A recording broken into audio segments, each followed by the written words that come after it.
विपक्ष को साफ हो गया है रास्ता। वक्फ बिल पास हो रहा है, बीजेपी के पास नंबर्स हैं, ये मैंने आपको कल ही समझा दिया था लोकसभा में। और गृह मंत्री अमित शाह ने दो टूक समझाया है, मैं आपको बता रहा हूं।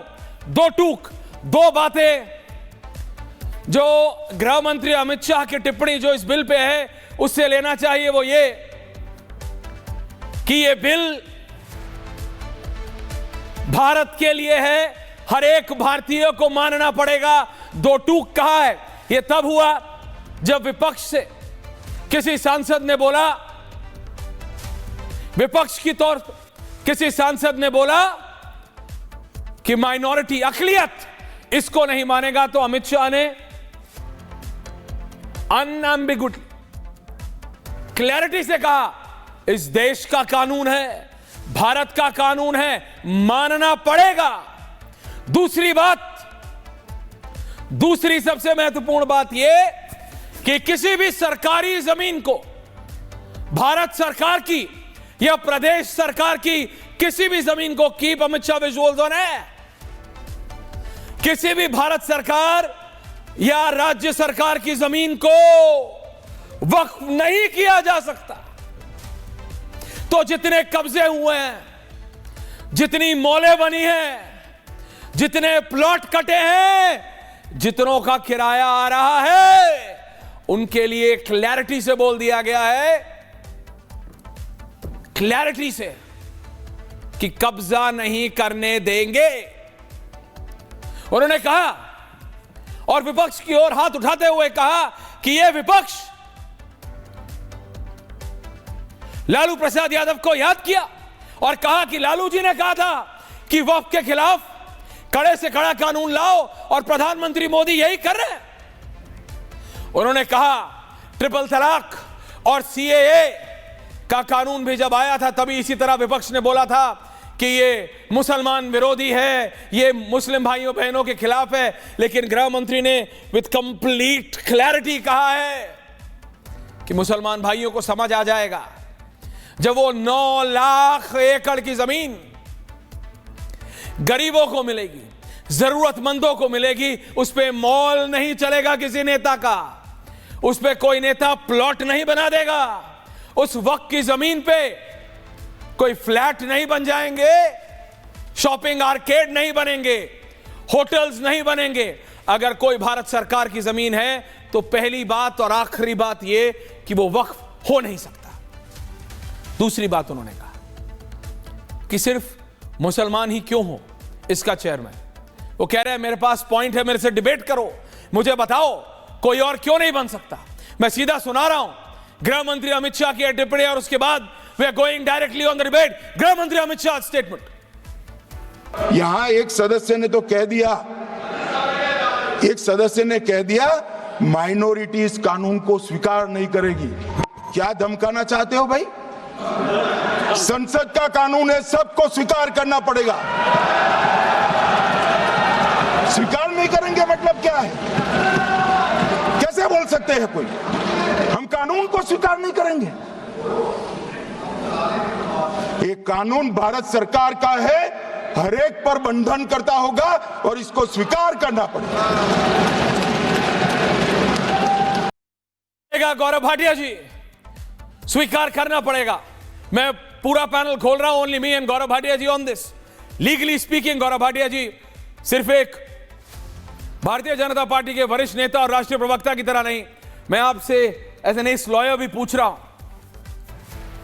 सरकार ये लाई है वक्फ बिल और ये क्लियर हो रहा है, नंबर्स आपके पास हैं लोकसभा के, अभी ग्राफिक्स चला दीजिए बीच में। लेकिन गौरव भाटिया जी, जो विपक्ष कह रहा है कि ये तो मुसलमानों के खिलाफ है, ये तो मुस्लिम भाइयों बहनों के खिलाफ है, ये तो अकलियत के खिलाफ है, ये तो ट्रिपल तलाक में भी कहा था गौरव जी, ये तो सीएए में भी कहा था, ये तो जब जम्मू कश्मीर से 370 हटाई थी तब भी कहा था। लेकिन लोगों को समझ आया कि आखिरकार ट्रिपल तलाक से फायदा किसको है? मुस्लिम बहनों को है, जिनको फोन पे 7 समंदर पार से तलाक तलाक तलाक बोल के उनकी जीवन बर्बाद कर दिया जाता था। उनके लिए प्रधानमंत्री मोदी और गृह मंत्री ने किया। और आज भी गृह मंत्री ने प्रधानमंत्री को 3 बार कोट किया और कहा this is on the road of development. Gaurav Bhatia 60-40। देखिए, सबसे पहले तो मैं समझता हूं आज ऐतिहासिक दिन है। ये उसी तरह का पल है जब अनुच्छेद 370 को संशोधित किया गया था। ये उसी तरह का पल है जब भव्य राम मंदिर जो है पूरे भारत को और हिंदू समाज को मिला था। इसी तरह से आज सच्ची पंथ निरपेक्षता सामने आई है। और हमारे नेता श्री अमित शाह जी को जब हमने सुना तो मैं ये कह सकता हूं कि मैं तो, क्योंकि भारतीय जनता पार्टी का राष्ट्र प्रवक्ता हूं, मैं गौरवान्वित था। लेकिन आज हर नागरिक और खासकर मुसलमान और मुस्लिम महिला गौरवान्वित जरूर हुई होंगी। और इसकी वजह क्या है? मैं सुबह से आपका चैनल देख रहा था, आपको बिल्कुल स्पष्ट दिख रहा होगा कि हर वर्ग से, चाहे वो हिंदू, ईसाई, सिख हो और चाहे वो मुस्लिम हो, हर कोई इस संशोधन का समर्थन कर रहा है। बल्कि महिलाएं निकल के आई और खुशी से उन्होंने नारे लगाए, मोदी जी हमारे भाई हैं और मोदी जी ये जो कार्य कर रहे हैं इसका हम समर्थन करते हैं। और इसकी वजह क्या है? देखिए, जैसा अमित शाह जी ने कहा, तुष्टीकरण की राजनीति करते हुए कांग्रेस पार्टी ये भूल गई कि ये देश संविधान से चलता है, ये पंथ निरपेक्ष देश है और यहाँ पे हिंदू भी हैं, सिख भी हैं, ईसाई भी हैं और मुसलमानों का हक भी कुछ भूमाफिया मार रहे हैं। उन भूमाफियाओं को संरक्षण नहीं देना है, उनके खिलाफ कार्रवाई करनी है।